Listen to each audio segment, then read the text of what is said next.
muka samu maganganu yana yawo a social media da cewa wani ya ɗaure matarsa a gida tsawon shekara ɗaya. Daga nan muka samu adresin shi mijin nasa wani da ake kiransa Ibrahim, wanda shi ma mazaunin Guru ne.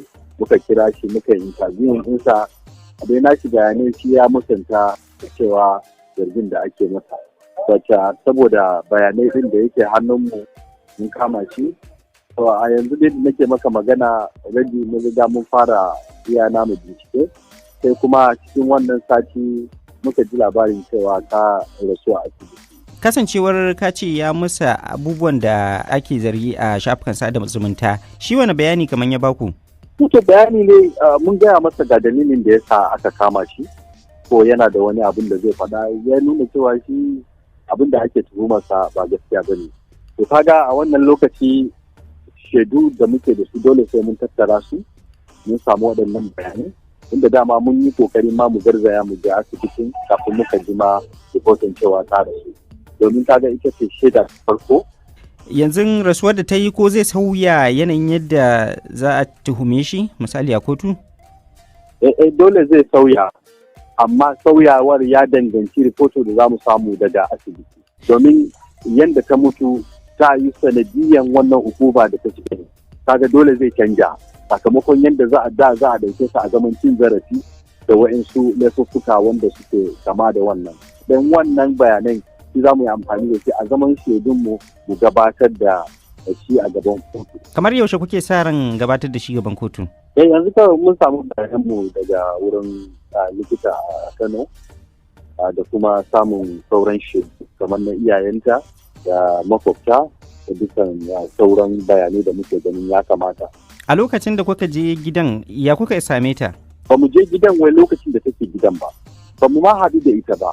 Mu mun samu bayanai ne muka je muka kama shi. Kun je kamar kun ga yanayin inda da aka ce take ajiye? Mun je mun kalli gidan. Mun kalli gidan inda aka ajiye ta, ɗakin ta ne daban, haka nan tana zaune a bangaren ɗakin ta inda ake tuhumar da cewa yana kulle ta. A dai bayanai dai wayancin bayanan da har yanzu ba mu gama kammala binciken mu akai ba. To ina gaskiyan batun da ake cewa za ku mika shi ga rundunar 'yan sanda a can jihar Kano? Ba zai yi mu mika shi rundunar 'yan sanda jihar Kano ba.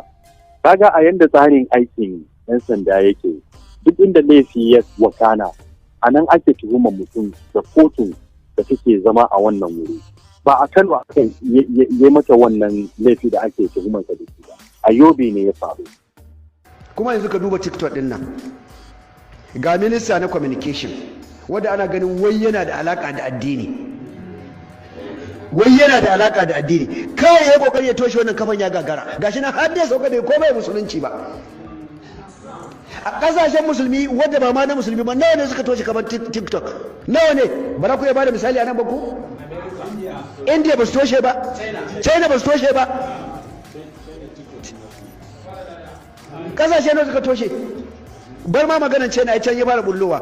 To amma Japan fa, India fa, a matsayin ka na kwamishina, a minista na communication, kawai ba za ka iya hana wannan barnan ba. Wannan barnan kawai TikTok, duk wani ya shege da yake zuwa a TikTok ake ka gagara. Waɗanda ba san addini sa ce ai an samu minista mai alaka da addini zai gyara addini, me ya gyara? Ga mun da ya gyara na addini tun hawansa. In ba neman kuɗinsa da yake yi ba.